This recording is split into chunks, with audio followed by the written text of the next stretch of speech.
Meus irmãos, uma boa noite. Boa noite. Gostaria de pedir aos irmãos que, por gentileza, abrissem as suas Bíblias no livro de Apocalipse. Livro de Apocalipse, capítulo de número 3. Livro de Apocalipse, capítulo de número 3. Nós leremos, meus irmãos, dos versículos de número 1 ao versículo de número 6. Apocalipse, capítulo de número 3, dos versículos de número 1 ao versículo de número 3, cujo título aí para nós é Carta à Igreja em Sardes. Vamos à leitura? Leamos, meus irmãos. Ao anjo da igreja em Sardes, escreve: estas coisas diz aquele que tem os 7 Espíritos de Deus e as 7 estrelas. Conheço as tuas obras, que tens nome de que vives e estás morto. Sê vigilante e consolida o resto que estava para morrer, porque não tenho achado íntegras as tuas obras na presença do meu Deus. Lembra-te, pois, do que tens recebido e ouvido. Guarda-o e arrepende-te. Porquanto, se não vigiares, virei como ladrão, e não conhecerás de modo algum em que hora virei contra ti. Tens, contudo, em Sardes umas poucas pessoas que não contaminaram as suas vestiduras e andarão de branco junto comigo, pois são dignas. O vencedor será assim vestido de vestiduras brancas, e de modo nenhum apagarei o seu nome do livro da vida. Pelo contrário, confessarei o seu nome diante de meu Pai e diante dos seus anjos. Quem tem ouvidos, ouça o que o Espírito diz às igrejas. Vamos orar, meus irmãos, mais uma vez. Ó Deus Santo e bendito, Pai, tendo nós agora, Pai, lido a sua palavra, Pai, a sua bendita e santa palavra, Pai. Sua palavra é inspirada, Pai. Que o Senhor nos ajude, Pai, agora, por meio do teu Santo Espírito, Pai, a entendê-la, Pai, a compreendê-la, Pai. Sabemos, Pai, que nós somos fracos por nós mesmos, Pai, para aprendê-la, Pai. Mas por meio do seu Santo Espírito, Pai, que atua em nós com o seu poder, o Senhor nos capacita, Pai, a aprendê-la, Pai, a aprender a sua palavra. O Senhor nos ajude também, Pai, não só, Pai, conhecê-la, mas também praticá-la, Pai, em nossa vida, Pai. Essa é a nossa oração, em nome do Senhor Jesus, com o perdão dos pecados. Amém. Meus irmãos, nós já tivemos aqui a oportunidade, algumas vezes, de aprendermos e expormos aqui algumas das cartas aqui que o próprio Cristo, o Senhor Jesus Cristo, por meio do seu servo João, ele escreve as chamadas 7 igrejas do Apocalipse, ou mais especificamente falando, as 7 igrejas que se localizavam na região da Ásia Menor. Nós já vimos, por exemplo, a respeito da carta à igreja de Éfeso, a carta à igreja de Esmirna, a carta à igreja de Pérgamo. E nessa noite nós veremos, meus irmãos, a 5ª carta que Cristo direciona a uma daquelas igrejas, que é a carta à igreja que se localizava na cidade de Sardes. Meus irmãos, das outras vezes nós vimos que para que nós entendêssemos a situação de cada uma daquelas igrejas, nós vimos como nos fora importante entender o contexto da cidade aonde aquelas igrejas se localizavam. Nós vimos, meus irmãos, que muito da situação que aquelas igrejas viviam tinha a ver com a região ou a cidade na qual elas estavam ali localizadas. E, portanto, para nós entendermos a respeito da igreja que se localizava em Sardes, nós precisamos entender algo a respeito dessa cidade chamada Sardes. Que cidade era essa chamada e denominada aqui como Sardes? Meus irmãos, a cidade de Sardes era conhecida pelo seu grande orgulho que a sua população tinha do seu passado. A cidade de Sardes, meus irmãos, de maneira geral, os estudiosos, os teólogos e comentaristas costumam dizer e afirmar que a glória de Sardes estava no seu passado. Isso basicamente se dava por 3 motivos. Primeiro que a cidade de Sardes, aqui no contexto do primeiro século, onde Cristo escreve para aquela igreja, essa cidade se orgulhava, em primeiro lugar, do seu passado econômico. A cidade de Sardes fora, na antiguidade, conhecida pela sua grande riqueza e pela sua grande prosperidade. Isso devido ao comércio de prata e de ouro e principalmente pela sua rica e pioneira indústria têxtil de lã ali. Irmãos, é interessante que, embora essa cidade, na antiguidade, fosse uma rica cidade, a cidade agora, no contexto do primeiro século, quando Cristo escreve a ela, ela já não era mais uma potência econômica, embora em outra época tenha sido. O ponto é que, ainda que agora ela já não fosse uma potência econômica, ela vivia do seu passado, ela se orgulhava do seu passado glorioso econômico. Mas não somente isso. Em segundo lugar, aquela cidade também se orgulhava do seu passado militar. Na antiguidade, a cidade de Sardes era conhecida por ser uma grande potência militar. Era conhecido naquela época que a cidade de Sardes jamais ou quase nunca, melhor dizendo, tinha perdido uma batalha. Os seus reis poderosos eram quase que idolatrados naquela cidade. Mas o ponto é que, embora essa cidade tivesse um glorioso passado militar, ela já não era aqui, à época do primeiro século, uma potência militar. Uma potência militar conhecida na sua época, embora vivesse do seu passado e da fama que tinha adquirido na antiguidade, no seu passado. Em terceiro, meus irmãos, e último lugar, essa cidade de Sardes, se orgulhava também pela sua privilegiada localização geográfica, que no passado lhe tinha concedido também grande proteção militar. Irmãos, é interessante que a cidade de Sardes, naquela época, ela se encontrava num alto monte, ela se localizava no alto de um grande monte, no alto de uma grande colina. E essa localização geográfica conferia àquela cidade uma espécie de proteção natural contra os seus inimigos.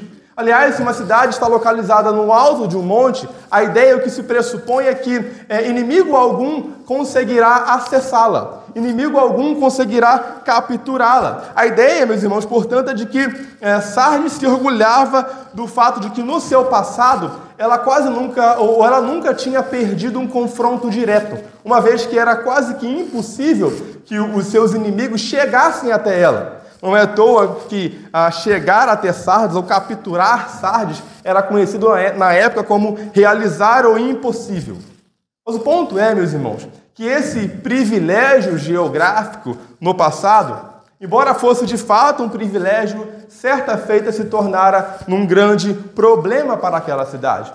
Certa feita, meus irmãos, o rei Ciro, entrando em guerra contra aquela cidade, ele mandou um batalhão de soldados contra aquela cidade, e os soldados de Sardes, confiantes no privilégio da sua localização e achando que nenhum exército inimigo seria capaz de chegar até a cidade, os soldados de Sardes, que deveriam vigiar a cidade, resolveram dormir. Resolveram simplesmente entrar na cidade, abandonar os seus postos e foram, de fato, dormir, largando ali os seus postos de vigilância. Até que os soldados de Ciro tiveram uma brilhante e simples ideia ao mesmo tempo. Ora, se a cidade está no alto, basta escalar. Então eles escalaram a cidade. Quando chegaram na cidade, eles encontraram portões sem nenhuma vigilância, portões vazios. E eles simplesmente entraram na cidade, abriram os portões, invadiram a cidade e destruíram aquela cidade. Os irmãos, é interessante que esse link com a cidade de Sardes tem muito a ver com a igreja que se localizava em Sardes.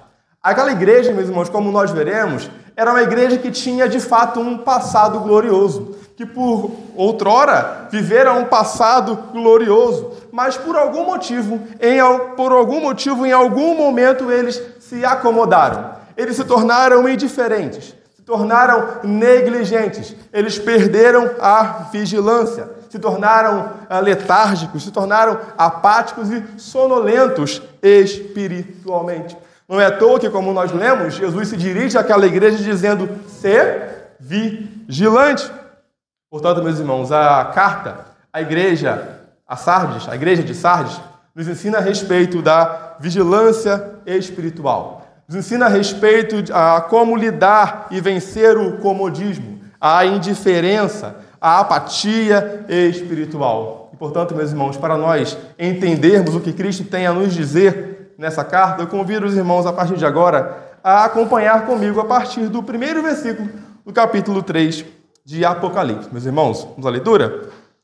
Jesus começa a sua carta àquela igreja dizendo assim: "Ao anjo da igreja em Sardes, escreve: estas coisas diz aquele que tem os 7 Espíritos de Deus e as 7 estrelas. Conheço as tuas obras, que tens nome de que vives e estás morto." Meus irmãos, é interessante, em primeiro lugar, que Cristo, com cada uma das 7 igrejas ali no Apocalipse, ele sempre se dirige ao anjo daquela igreja. Nós já comentamos isso aqui algumas vezes, mas é sempre bom nós lembrarmos. Que anjo seria esse aqui? Existem basicamente 2 interpretações a esse respeito. A primeira é que esses anjos aqui, ou esse anjo aqui para o qual Cristo se dirige, seriam aqui seres espirituais, ou seres celestiais de fato, né? De modo literal, a ideia de que cada igreja possuiria uma espécie de anjo particular. É bem provável, meus irmãos, que essa não seja a melhor interpretação, e esse não seja o caso, uma vez que nós sabemos que os anjos de Deus, aqueles que se mantiveram fiéis a Ele, eles não são mais passíveis de queda, não são mais passíveis de pecar. E por vezes aqui, como nós veremos, Cristo ele está sempre repreendendo o anjo daquelas igrejas. Ele está sempre acusando os anjos daquelas igrejas de um pecado, de uma falha. Ora, seria ilógico, né, Cristo acusar aqueles anjos de falha se anjos não são passíveis de queda. Portanto, a melhor interpretação era que esses anjos aqui, ou esse anjo aqui, fosse de fato uma referência aos pastores daquelas igrejas, à liderança daquelas igrejas. Isso porque a palavra anjo pode ser também interpretada como um mensageiro. A ideia de que os pastores são também considerados aqui como mensageiros, como aqueles que entregam a palavra de Deus ao seu povo. Portanto, Cristo está falando aqui a liderança daquela igreja, ao pastor daquela igreja, ao conselho daquela igreja. Essa a ideia aqui. E para esse pastor que representa a igreja, e portanto para toda a igreja de Sardes, Cristo diz assim: estas coisas diz aquele que tem os 7 Espíritos de Deus e as 7 estrelas. É também interessante o fato, meus irmãos, de que Jesus sempre, quando vai se referir e vai falar a cada uma das igrejas, a estrutura é padrão em cada carta, ele sempre faz uma descrição de si mesmo com relação àquela igreja. E aqui ele se descreve basicamente com 2 características. A primeira é que Jesus era como aquele que tem os 7 Espíritos de Deus. E segundo, ele era aquele que tem as 7 estrelas. Meus irmãos, com qual intenção, portanto, Jesus ele se dirige, se apresenta dessa maneira? Como nós veremos mais à frente, cada uma dessas apresentações ou descrições aqui tinha a ver com a situação daquela igreja, com a situação vivida pelaquela igreja. A primeira característica, meus irmãos, como vimos, é que ele se descreve como aquele que tem os 7 Espíritos de Deus. Meus irmãos, é interessante que essa expressão 7 Espíritos de Deus é entendida pela maioria dos teólogos e estudiosos como uma referência à plenitude do Espírito Santo, uma vez que o número 7 ele aponta no Apocalipse para uma ideia de completude, de plenitude, de perfeição, é essa ideia. A ideia, portanto, é que Cristo é aquele que possui a plenitude do Espírito e, portanto, ele é capaz de conceder do seu Espírito a quem ele quer. Meus irmãos, olha como que essa ideia se encaixa no contexto, porque uma vez que, como nós veremos, Cristo considera aquela igreja como morta espiritualmente, em declínio espiritual, somente o Espírito Santo de Deus que era capaz de reanimá-la, de vivificá-la, de dar a ela vida novamente. Uma vez que os membros daquela igreja eram espiritualmente apáticos, eram espiritualmente omissos, negligentes, como veremos, somente o poder do Espírito seria capaz de levantá-los, de dar a eles vida novamente, de tirar-lhes daquela situação. Meus irmãos, a primeira lição que nós aprendemos aqui é a seguinte: em nossa luta contra a carne, contra a tentação, contra o mundo e contra o diabo, nós precisamos urgentemente do poder do Espírito Santo. Meus irmãos, nós jamais venceremos o pecado, a tentação, a fraqueza com a nossa própria força. Meus irmãos, veja bem, é verdade que nós temos a nossa responsabilidade. É verdade que nós devemos lutar contra o pecado e que isso é uma responsabilidade nossa. Mas é também verdade que nós nada poderemos fazer sem o poder do Espírito em nós. É verdade que nós jamais poderemos, meus irmãos, lutar contra a preguiça, lutar, meus irmãos, contra o sono no domingo de manhã para vir à igreja. É verdade que nós jamais poderemos lutar contra a preguiça de ler as Escrituras, de orar, meus irmãos, sem o poder do Espírito em nós. É por isso que Paulo, escrevendo aos Romanos, no capítulo 8, versículo 26 a 27, dirá assim: também o Espírito, semelhantemente, nos assiste em nossa fraqueza, porque não sabemos como orar como convém, mas o mesmo Espírito intercede por nós sobremaneira com gemidos inexprimíveis. E aquele que sonda os corações sabe qual é a mente do Espírito, porque segundo a vontade de Deus é que ele intercede pelos santos. Mas é por isso, meus irmãos, que quando nós pedimos pela conversão de alguém, é verdade que Deus pode usar as nossas orações como causas secundárias para, de fato, converter pessoas, mas é também verdade, meus irmãos, que a conversão é obra do Espírito Santo. Quantas vezes nós vemos igrejas por aí, meus irmãos, fabricando conversões? Igrejas onde 50 ou 100 pessoas levantam as mãos e já são consideradas como convertidas. Não é verdade? Meus irmãos, a conversão não é obra humana, a conversão é obra do Espírito. Quantas vezes nós vemos, meus irmãos, quando nós pedimos por avivamento, por exemplo, quantos falsos avivamentos nós vemos por aí como se fossem obras humanas. É verdade que houve avivamentos na história da igreja, meus irmãos, verdadeiros, mas os que de fato aconteceram foram obra do Espírito Santo. Portanto, meus irmãos, para que nós venhamos e possamos lidar com a fraqueza, com a tentação, enfim, meus irmãos, nós precisamos do poder do Espírito Santo. Seja, meus irmãos, o menor pecado, meus irmãos, a menor tentação, nós precisamos do poder do Espírito Santo. Nós não venceremos sem o seu poder, sem a sua força. A segunda, meus irmãos, característica que Cristo aqui se descreve para com aquela igreja é que ele tinha também não apenas os 7 Espíritos de Deus, mas as 7 estrelas. Jesus já fizeram a referência aqui no livro do Apocalipse a essas 7 estrelas no capítulo 1, no versículo número 20. E lá ele diz que essas 7 estrelas simbolizam ali os 7 anjos, né? O que nós já vimos que são os pastores daquelas igrejas. E nós vimos, meus irmãos, já até aqui, como aqueles pastores eram falhos, como aqueles líderes eram vacilantes e falhos na sua liderança. Interessante que quando Cristo diz que ele tem os 7 Espíritos e tem as 7 estrelas, esse verbo aqui traduzido como tem para nós, né, o verbo ter, no original indica aqui a ideia de controle divino. A ideia de que ainda que aquela liderança fosse falha, ainda que aquela liderança fosse vacilante, é Cristo quem mantém a sua igreja de pé. É Cristo quem sustenta a sua igreja. É Cristo quem continua os guardando, os preservando e cuidando daquela igreja.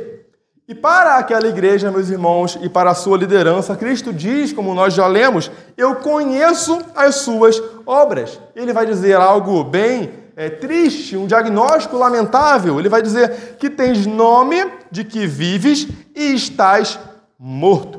Meus irmãos, é interessante que, como nós já vimos no início, os comentaristas, os teólogos são unânimes em afirmar que a glória não só da cidade de Sardes, mas também da igreja de Sardes estava no seu passado. De fato, meus irmãos, a igreja de Sardes vivia da fama do seu passado. E não somente a igreja, como aquela cidade também. Por exemplo, a cidade de Sardes, ela tinha construído uma necrópole, uma espécie de grande cemitério, um espaço grande dentro da cidade para enterrar os seus reis. E lá eles viviam saudosamente, lembrando-se das lembranças antigas dos reis da antiguidade. A mesma coisa se dava com a igreja, meus irmãos. A igreja de Sardes, ela muito provavelmente ela vivia no seu passado. Vivia do seu passado. Provavelmente aquela igreja era uma igreja exemplar na antiguidade. É provável que outrora aquela igreja tinha sido uma igreja operosa. É provável que aquela igreja outrora, há tempos atrás, tivesse sido uma igreja que trabalhava, que operava, que era exemplar na sua vida. E que por causa disso aquela igreja tivesse ganhado fama, ganhado nome, e que esse nome tivesse se estendido até aqui, até o presente contexto aqui no século I. É possível que aquela igreja, provável que aquela igreja tivesse ganhado boa reputação por meio daquilo que um dia ela fora. Mas o ponto é que toda aquela glória, ela tinha se passado. E que agora aqui ela tinha se declinado espiritualmente. E não é à toa que Cristo vai dizer que ela tinha fama de que vivia, mas estava morta. Meus irmãos, é interessante, e diferente das outras 6 cartas aqui do contexto do Apocalipse, meus irmãos, Jesus aqui, e reparem bem, ele não critica aquela igreja por causa das suas divisões internas. Ele não critica aquela igreja e não faz menção aqui de alguma heresia no seio daquela igreja. Jesus aqui ele não faz menção à perseguição.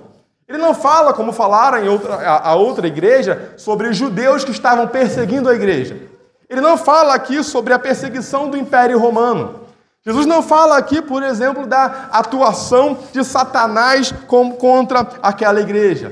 Jesus não fala aqui, por exemplo, contra ou a respeito do martírio iminente contra aquela igreja. Não, Jesus não fala absolutamente nada contra perigos externos contra aquela igreja. E por quê, meus irmãos?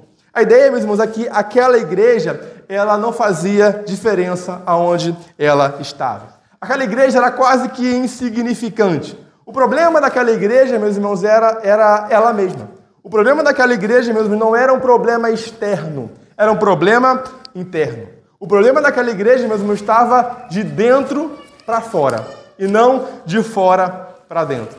Um teólogo, meus irmãos, comentando esse texto, ele diz assim, abre aspas, por que essa igreja foi deixada em paz dessa forma? Por que Satanás, que no mais não deixa de incomodar nenhuma igreja, se mantinha longe de Sardes? Ele responde, era porque a igreja estava espiritualmente morta. Ele fecha de maneira brilhante dizendo, onde reina a morte pelo pecado, não a morte pelo martírio. Onde reina a morte pelo pecado, não a morte pelo martírio. Meus irmãos, por que Satanás ficaria incomodado contra uma igreja morta? Por que Satanás ficaria incomodado contra uma igreja negligente? Contra uma igreja apática? Contra uma igreja que não mais trabalhava, que não mais operava? Por que Satanás enviaria do Império Romano para matar crentes daquela igreja? Por que Satanás usaria do martírio contra aquela igreja se havia uma estratégia, digamos, mais conivente, mais fácil de se usar? Meus irmãos, é interessante que esse mesmo teólogo aqui, o Adolf Paul, ele comentando o texto, mais uma vez ele vai dizer assim, abre aspas, em Sardes, os cristãos estão falsamente satisfeitos, falsamente confiantes, são falsamente ativos, falsamente devotos e falsamente fiéis. Aqueles crentes, meus irmãos, eram como sal que não salgava, sal sem sabor. Era como uma candeia escondida. O que reinava em Sardes era um cristianismo meramente nominal. um cristianismo sem poder espiritual, sem vida. Era de fato uma igreja, meus irmãos, de aparência. Era de fato uma igreja sem verdade, sem fidelidade, sem sinceridade. Era possível que aquela igreja fosse próspera financeiramente, fosse de fato uma igreja muito rica, mas espiritualmente era uma igreja de fato pobre, de fato superficial. Era uma igreja de fato, meus irmãos, de aparências. Meus irmãos, quando nós vemos nos tempos atuais muitas igrejas por aí, especialmente as megas igrejas, é natural que ao passarmos em frente, talvez alguns de nós possamos ficarmos admirados com o seu belíssimo prédio ou com a sua belíssima estrutura. Geralmente são igrejas muito preocupadas com o número. Geralmente essas igrejas estão sempre lotadas, sempre com muita gente, com muita atividade. A ideia, meus irmãos, é que, como Sardes, essas igrejas geralmente são preocupadas em construir um nome, construir uma fama, construir uma marca. A ideia é de quererem ser relevantes, atrativas, de possuírem um bom produto a oferecer. Geralmente uma parede mais escura, geralmente uma luz, uma meia luz, geralmente uma fumaça legal, geralmente um templo mais divertido, mais descolado, um jogo de luz. Mas reparem, meus irmãos, que é dessa maneira que muitas igrejas que nós vemos por aí estão preocupadas muito mais com a fama, com o nome. Mas no fundo, e na realidade estão mortas espiritualmente. Mas, meus irmãos, nós não podemos achar que por nós sermos uma igreja tradicional, uma igreja conservadora, uma igreja reformada, uma igreja denominacional, que o problema e o pecado de Sardes está longe de nós. Meus irmãos, é verdade que nós podemos nos orgulhar do nosso passado. É verdade, meus irmãos, que como reformados que somos, nós também temos um glorioso passado, como a cidade de Sardes e como a igreja de Sardes. É verdade, meus irmãos, que nós temos uma boa tradição e devemos valorizar a nossa boa tradição legada a nós dos homens do passado. Aliás, é um erro muito grande nós negligenciarmos a nossa tradição. Não há problema nenhum, meus irmãos, na tradição, desde que ela seja bíblica e submissa às Escrituras. É um erro nós negligenciarmos a tradição. Contudo, meus irmãos, é também um grande erro nos apoiarmos ou nos escorarmos no passado, esquecendo-se da responsabilidade presente, do chamado que nós temos, do compromisso que Deus nos chama à vida presente, à vida prática, de hoje, onde nós vivemos e nós estamos. É verdade, meus irmãos, que nós podemos nos orgulhar dos antigos reformadores, dos antigos puritanos, dos antigos pais da igreja, meus irmãos. Sim, nós devemos e podemos nos orgulhar do bom legado doutrinário que esses homens nos legaram, de fato. Mas o ponto é, meus irmãos, que nós devemos ser tão ativos, tão interessados, tão práticos e tão zelosos quanto aqueles homens. Senão, meus irmãos, do contrário, nós teremos fama de que vivemos, de que somos uma igreja bíblica. Mas se nós não praticarmos isso, meus irmãos, com a nossa vida, nós estaremos mortos, ainda e com fama de que vivemos. Mas é possível, meus irmãos, que nós, ou que alguém aqui se relaxe, descanse no privilégio de estar numa igreja reformada. Como se isso somente fosse suficiente. Como se isso somente fosse suficiente. Meus irmãos, se nós não produzirmos de fato, meus irmãos, frutos e obras que comprovem de fato aquilo que nós afirmamos crer, meus irmãos, nós estamos nos enganando. Meus irmãos, é comum que muitas pessoas, meus irmãos, sentem no banco e por acharem que estão vendo uma mensagem bíblica, uma mensagem de certo modo intelectual, isso enche o seu coração e a sua mente de orgulho e achem que isso sozinho é suficiente. Isso sozinho basta, mas meus irmãos, nós somos chamados à vida prática. Senão, meus irmãos, nós estaremos vivendo do passado. Vivendo do passado como aquela igreja. De fato, meus irmãos, nós temos um privilégio muito grande de fazermos parte de uma tradição legada a nós pelos homens do passado. Mas reparem, meus irmãos, quanto maiores os nossos privilégios, quanto maiores os nossos privilégios, maiores também são as nossas responsabilidades. Foi isso que Jesus, irmãos, lá em Lucas 12, 48, vai dizer: aquele a quem muito foi dado, muito será cobrado. Portanto, meus irmãos, amemos o nosso passado, a nossa tradição, a nossa história. Mas, meus irmãos, não deixemos que essas coisas, meus irmãos, nos impeçam de abraçarmos o presente com compromisso.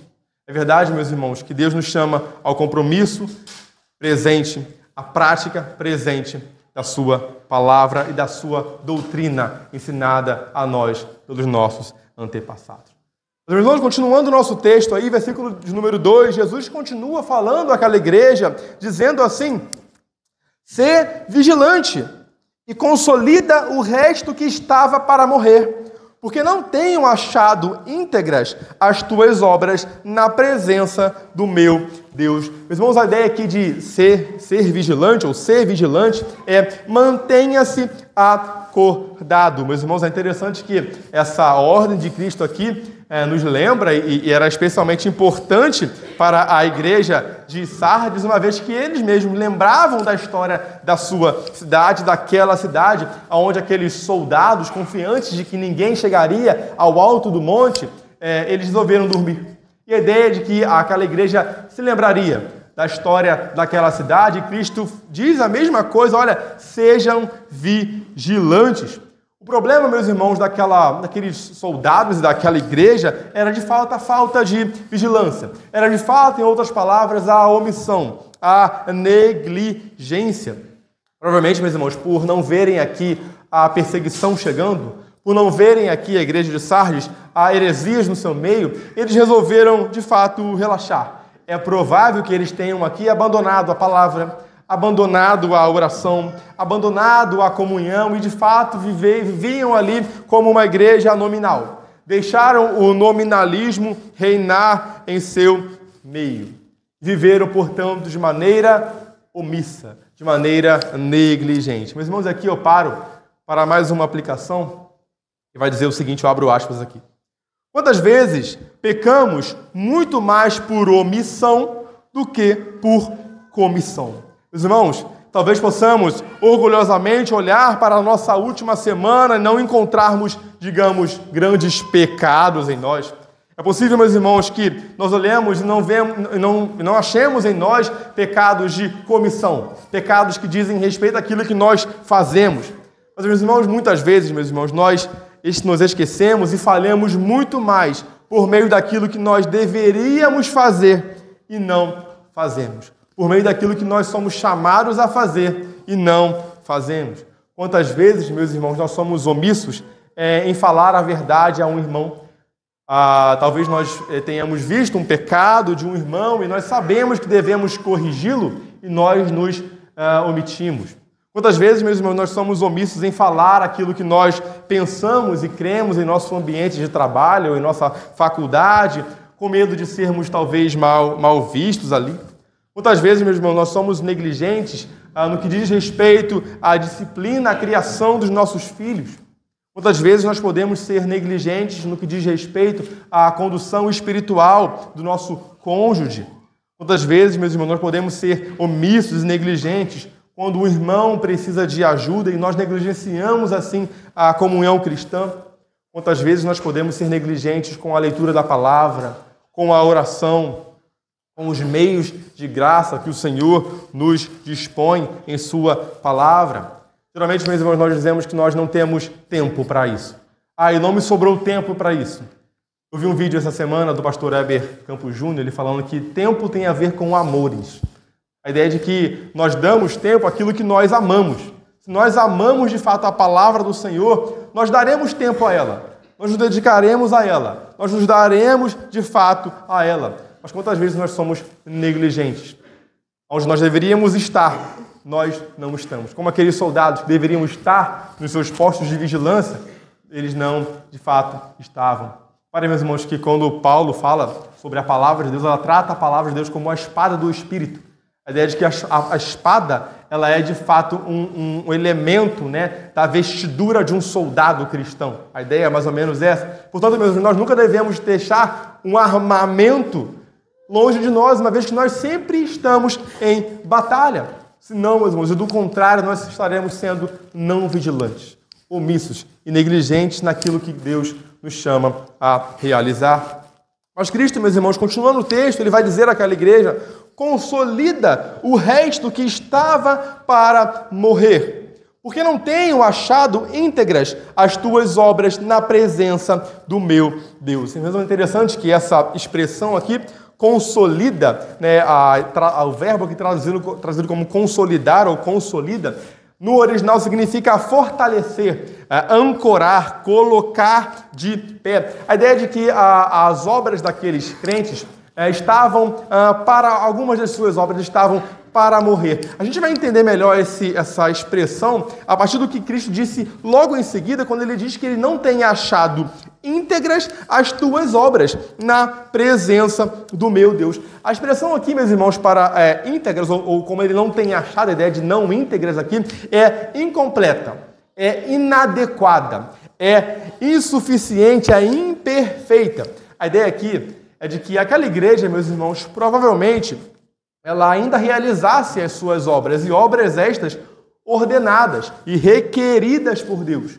Mas o ponto é que, muito provavelmente, os teólogos entendem que essas obras, ainda que requeridas, ainda que ordenadas por Deus, elas eram meramente formais. Elas eram meramente um ritual vazio. Elas eram meramente obras sem sinceridade, sem profundidade. A ideia de que eles faziam certas obras ordenadas por Deus, requeridas por Deus, como mera obrigação. E nesse sentido é que essas obras eram incompletas, eram insuficientes para agradar a Deus. A ideia é a seguinte, meus irmãos: aqueles homens, aquela igreja, elas ofereciam as suas obras a Deus, mas não a sua própria vida. Elas davam a Deus o que Deus requeria, o que Deus ordenava em sua palavra. Talvez eles fossem à igreja, frequentassem a igreja, louvassem ao Senhor, mas as suas vidas não eram do Senhor. Eles ofereciam o culto público a Deus, mas o culto da sua vida, do seu coração, não era do Senhor. A ideia é de que eles davam a Deus o que era menos importante, mas negligenciavam aquilo que era mais importante. A ideia de que Deus aqui ele exigia não apenas as obras visíveis daquela igreja, mas o seu próprio coração, a sua própria vida. Essa ideia aqui, meus irmãos, era mais ou menos aquilo que Jesus, falando aos fariseus da sua época, lá em Mateus capítulo 15, versículo 8, ele vai dizer assim: este povo honra-me com os lábios, mas o seu coração está longe de mim. Reparem, meus irmãos, aqui a referência é a Isaías, né, ao povo lá de Israel, no contexto de Isaías, e também aqui se aplicava aos fariseus. A ideia, meus irmãos, aqui, honrar a Deus com os lábios era requerido por Deus. Deus ordenava e ordena a nós que o louvemos com os nossos lábios. Mas o ponto é que de nada adianta nós entregarmos os nossos lábios ao Senhor, mas se o nosso coração está longe dele. E é nesse sentido que essas obras, entregar os lábios ao Senhor sem um coração do Senhor, essas obras se tornam inadequadas, se tornam insuficientes. A ideia é de que ainda que nós entreguemos o nosso lábio ao Senhor, se o nosso coração não é dele, não está entregue a ele, isso é insuficiente para agradá-lo, para satisfazer o seu padrão. Essa é a ideia, meus irmãos, e portanto, Deus aqui, Cristo aqui, não acha íntegra as obras daqueles homens, né, diante de Deus. Reparem que ele vai dizer, meus irmãos, que ele não, no texto, né, ele não tem achado íntegras as suas obras diante do meu Deus. A ideia aqui, segundo os teólogos, é que a imagem aqui de um tribunal. A ideia de que Cristo está servindo ali como uma testemunha. E ele testemunha contra aquela igreja. Ele testemunha contra as obras daquela igreja.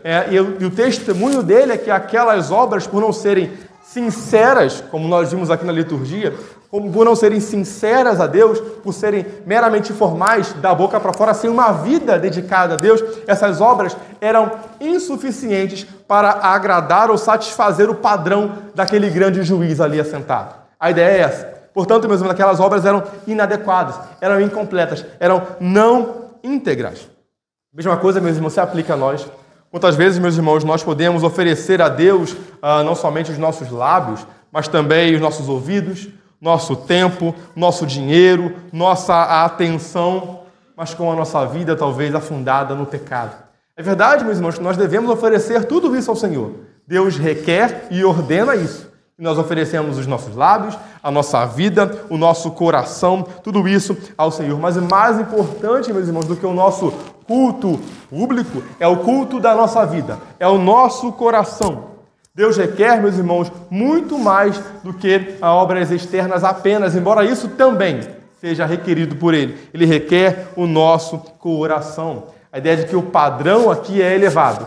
Deus requer toda a nossa vida, todo o nosso coração. Do contrário, nossas obras, embora ordenadas por Deus, não serão vistas como íntegras aos olhos do Senhor Jesus.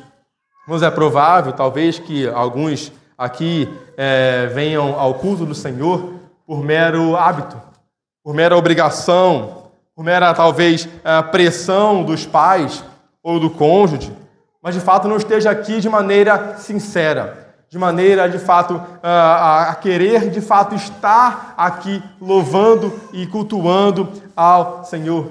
É possível, meus irmãos, que muitos de nós, ou alguns de nós, estejamos aqui com a cabeça em outro lugar, pensando em outra coisa, pensando no jogo do nosso time, pensando na próxima série que veremos. Mas reparem, meus irmãos, é possível que nós venhamos aqui e façamos aquilo que Deus requer, cultuá-lo, louvá-lo, entregar o nosso dízimo e oferta. Tudo isso é agradável ao Senhor, mas muito mais do que isso, meus Deus exige a nossa vida inteira, nosso coração inteiro ao Senhor.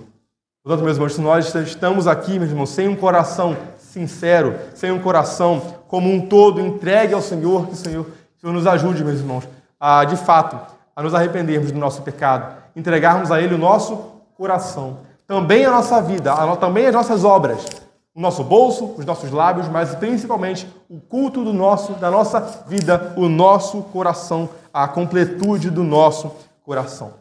Irmãos, versículos número 3, continuando, Jesus continua falando àquela igreja, dizendo assim: lembra-te, pois, do que tens recebido e ouvido, guarda-o e arrepende-te, porquanto, se não vigiares, virei como ladrão, e não conhecerás de modo algum em que hora virei contra ti. Deus, é interessante que Jesus aqui, a partir do versículo 3, ou no versículo 3, ele começa dizendo para aquela igreja se lembrar daquilo que eles tinham recebido e ouvido. É interessante que, para uma igreja cujo pecado estava relacionado ao passado, Jesus os ordena a lembrar do passado. Jesus os ordena a lembrar de algo do seu passado. E Jesus os ordena a lembrar aqui daquilo que eles tinham recebido e ouvido. Meus irmãos, a referência aqui provável, meus irmãos, é aos dias que o Evangelho chegou naquele lugar. Aos dias em que a tradição apostólica e o próprio Evangelho chegaram àqueles crentes. É provável, meus irmãos, que a ideia aqui é de que aqueles crentes no passado tiveram bons teólogos. É provável que aqueles crentes no passado, e a referência aqui talvez seja a primeira geração daqueles crentes, eles tivessem recebido de bom grado e vivido certamente o Evangelho como Deus requeria. Mas o ponto é que a segunda geração aqui agora já não vivia como a primeira geração. A segunda geração de crentes daquela igreja provavelmente tinha caído na indiferença, na letargia, na preguiça, na inatividade.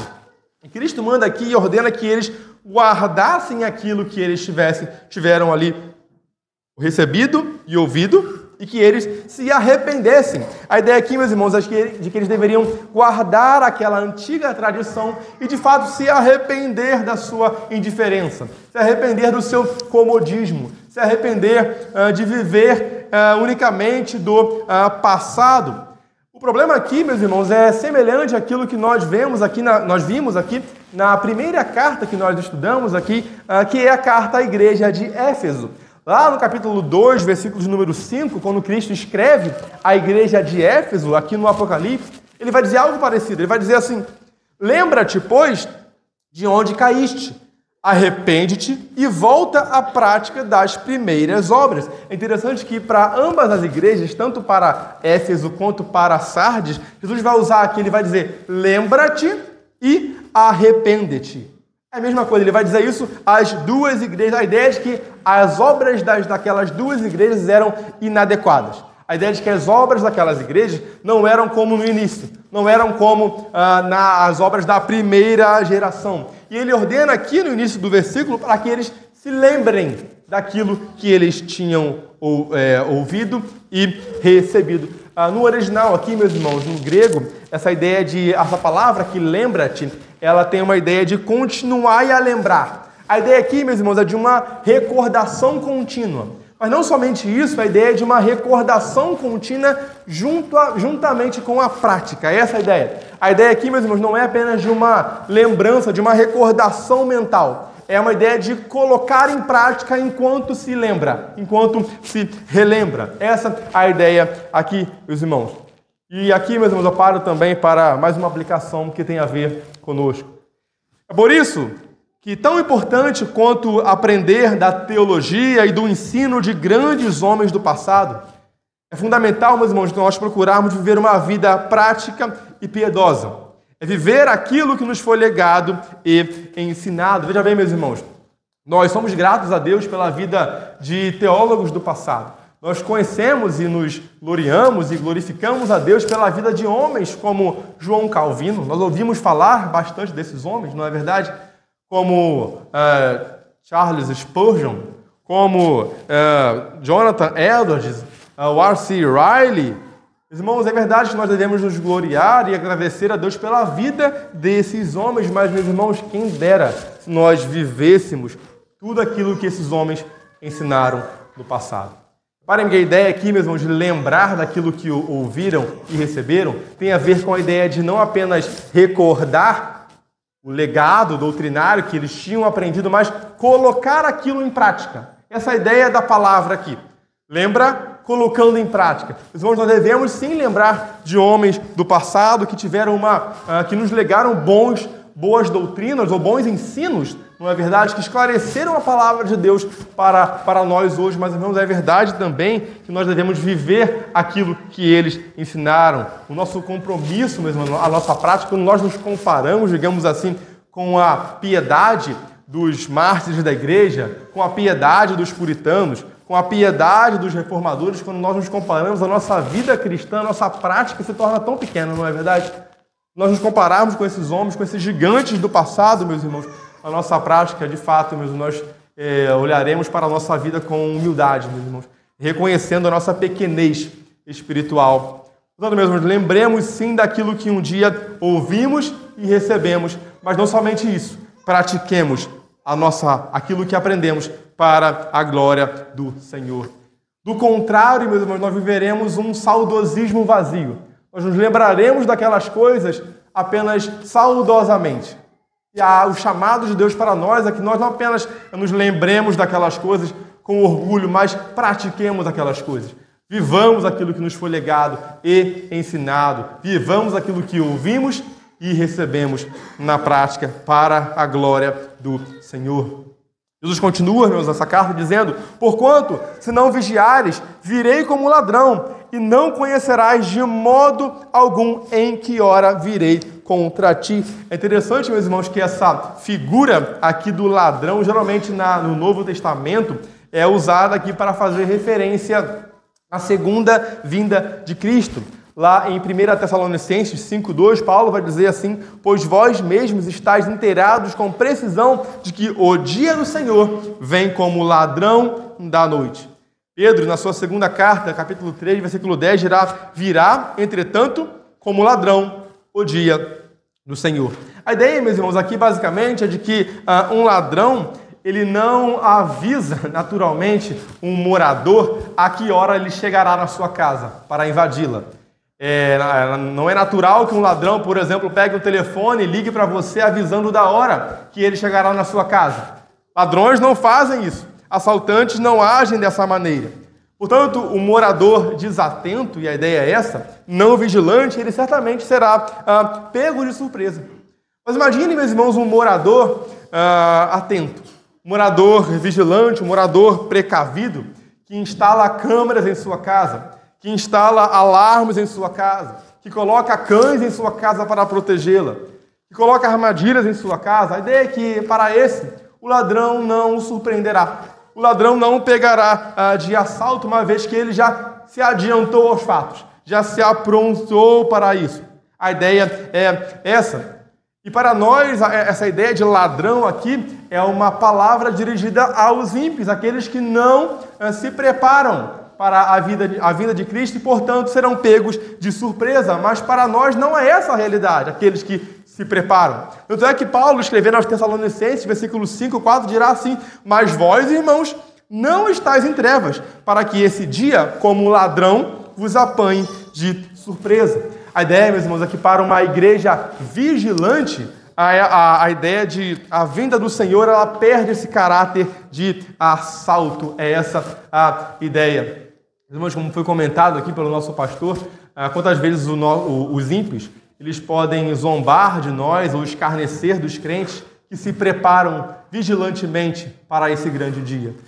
Talvez o seu vizinho ou seu colega de trabalho, ele zombe de você ou te olhe torto, uma vez que você tem trabalhado para o Senhor, tem vivido para o Senhor, tem cercado a sua casa, se preparado para o Senhor.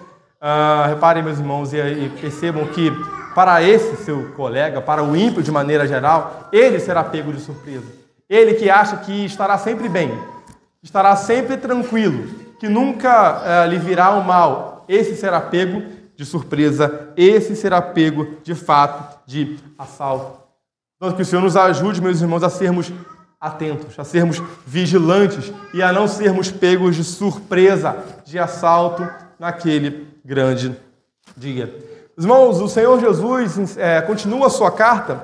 E aqui nós leremos do versículo 4 ao 6, dizendo assim para a igreja de Sardes: tens, contudo, em Sardes, umas poucas pessoas que não contaminaram as suas vestiduras e andarão de branco junto comigo, pois são dignas. O vencedor será assim vestido de vestiduras brancas, e de modo nenhum apagarei o seu nome do livro da vida. Pelo contrário, confessarei o seu nome diante de meu Pai e diante dos seus anjos. Quem tem ouvidos, ouça o que o Espírito diz às igrejas. É interessante, meus irmãos, que o Senhor Jesus destaca aqui, no versículo 4, umas poucas pessoas. A ideia aqui é de que havia ali naquela igreja um remanescente fiel. E essas poucas pessoas são descritas aqui como aqueles que não contaminaram as suas vestes. A ideia de vestes aqui, meus irmãos, essa palavra expressa aqui ou simboliza a ideia de vida ou conduta espiritual. Essa figura é interessante que ela é elaborada por Cristo aqui, uma vez que a principal fonte de riqueza da cidade de Sardes era, de fato, como vimos, a indústria de lã. A indústria de lã que produzia, portanto, roupas brancas. A ideia de que ainda que aquela cidade se vestisse de branco ou aquela igreja se vestisse de branco e consumisse da indústria de lã na cidade de Sardes, as suas roupas espirituais estavam sujas. A maioria daquela igreja usavam roupas espirituais ou vestes brancas no sentido de sujas ou contaminadas, ainda que poucos ali não tivessem contaminado as suas vestes. É possível, meus irmãos, que a contaminação espiritual aqui da igreja de Sardes, na sua maioria, tenha sido resultado ali da influência do mundo pagão da época de Sardes. É possível que a cidade ou a igreja de Sardes tenha se acomodado ao ambiente pagão, tenha se misturado ao ambiente pagão, de modo que quando alguém olhasse de fora não saberia distinguir a igreja do mundo, igreja da cidade de Sardes. A ideia de que eles se tornaram indistinguíveis, a grande maioria ali. Imagina todo mundo sujo. A ideia de que você não consegue distinguir o sujo do limpo.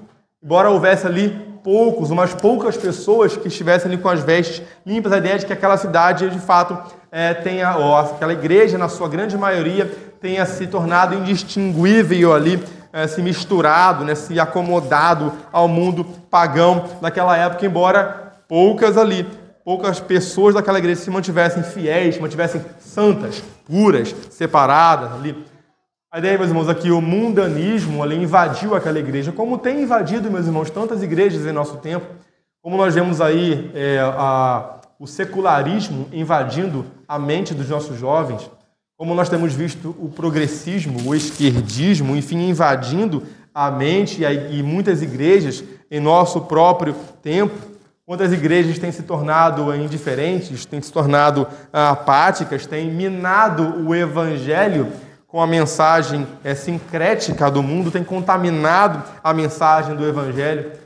E, meus irmãos, nós não somos melhores do que ninguém. Precisamos louvar ao Senhor e pedir ao Senhor que nos mantenha puros, santos e fiéis, meus irmãos, como aqueles remanescentes fiéis da igreja de Sardes. E a respeito desses remanescentes fiéis, Cristo dirá aqui, final do versículo 4, que eles andarão de branco, junto comigo. No versículo 5, o começo do versículo 5 diz: o vencedor será assim, vestido de vestiduras brancas.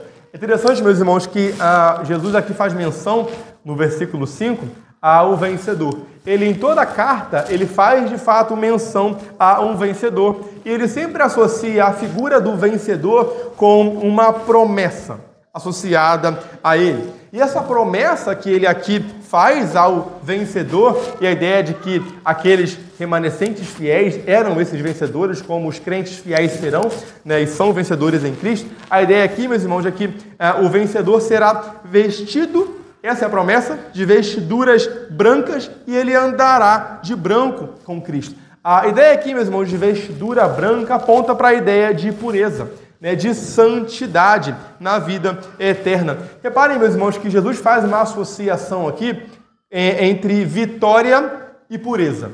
A ideia de que eles são vitoriosos por serem puros, por serem santos. Ele fala ao vencedor, trazendo a ideia de vitória, e ele diz que eles andarão de branco, trazendo a ideia de pureza.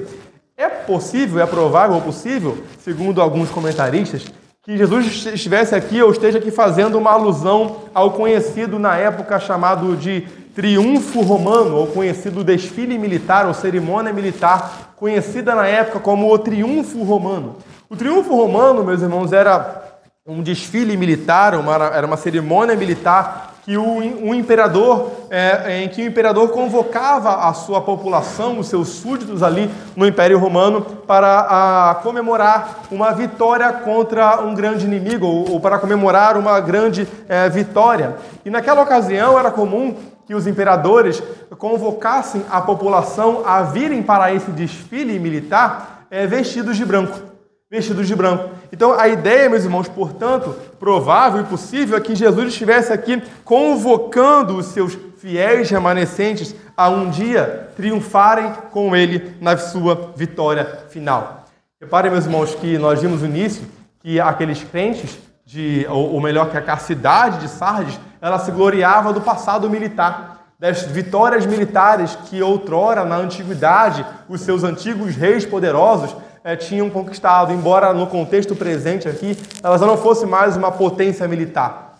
Reparem que Jesus aqui está apontando para um futuro glorioso, onde ele vencerá os seus inimigos, triunfará sobre os seus inimigos. E é nesse sentido que um autor, também comentando esse texto, o Grant Osborne, ele vai dizer assim, abre aspas, numa cidade e numa igreja em que as pessoas só conheciam a memória distante dos triunfos passados, seria emocionante para o crente pensar em si mesmo como aquele que andará com Cristo no cortejo triunfal de sua vitória final. Interessante que os crentes aqui, eles não viveriam mais por um passado distante, outrora vivido, mas eles poderiam viver agora olhando para Cristo fielmente em santidade para um triunfo futuro, um triunfo que duraria por toda a eternidade. Viveriam, mesmo, aquilo que a sociedade e a maioria daquela igreja não viviam há muito tempo. Não viviam desde a antiguidade. Viveriam por um futuro triunfante em Cristo.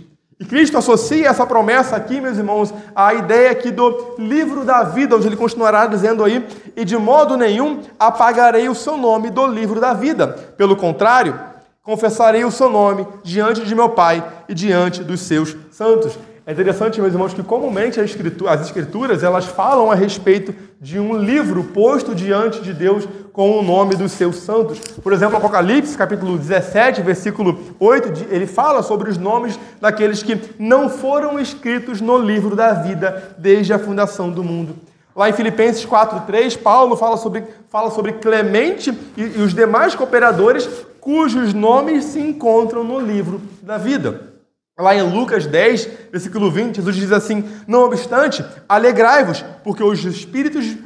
Não obstante, alegrai-vos, não porque os espíritos se vos submetem, e sim porque o vosso nome está arrolado nos céus.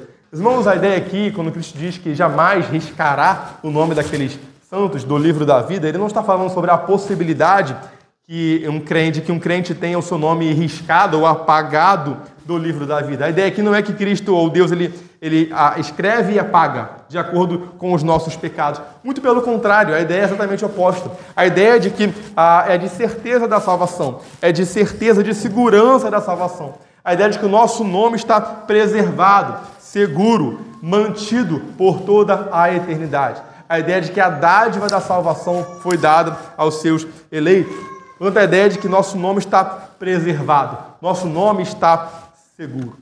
Meus irmãos, eu encerro a mensagem de hoje, meus irmãos, relembrando, como nós vimos no início. Nós vimos no início, aqui na introdução ao sermão, a respeito de não só uma cidade, mas também de uma igreja muito preocupada com o seu passado. Muito preocupada, meus irmãos, como nós vimos, em, apegando-se ao seu passado, manter um nome. Apegando-se ao seu passado, preocupada em manter um nome, em preservar um nome, preservar uma fama. E é interessante que o Senhor Jesus Cristo, meus irmãos, se dirige aos fiéis, aos remanescentes fiéis daquela igreja e a nós, que somos fiéis ao Senhor, prometendo também um nome. Prometendo também a preservação do nosso nome no livro da vida. Irmãos, isso nos ensina, meus irmãos, que nós não somos chamados a construir uma fama. A nossa igreja não é chamada para ser famosa.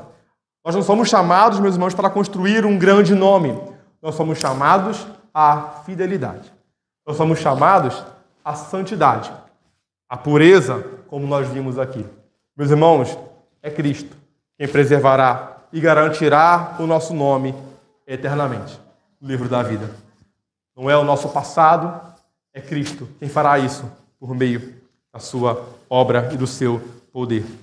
Portanto, meus irmãos, que o Senhor nos ajude a nos mantermos santos, a nos mantermos fiéis, a nos mantermos puros, meus irmãos, para que um dia reinemos com o Senhor Jesus Cristo. E para que nós reinemos com Ele, meus irmãos, não por um período curto de tempo que ficará no passado, mas para todo o sempre, para toda a eternidade. Que o Senhor nos ajude, nos abençoe, meus irmãos. Amém.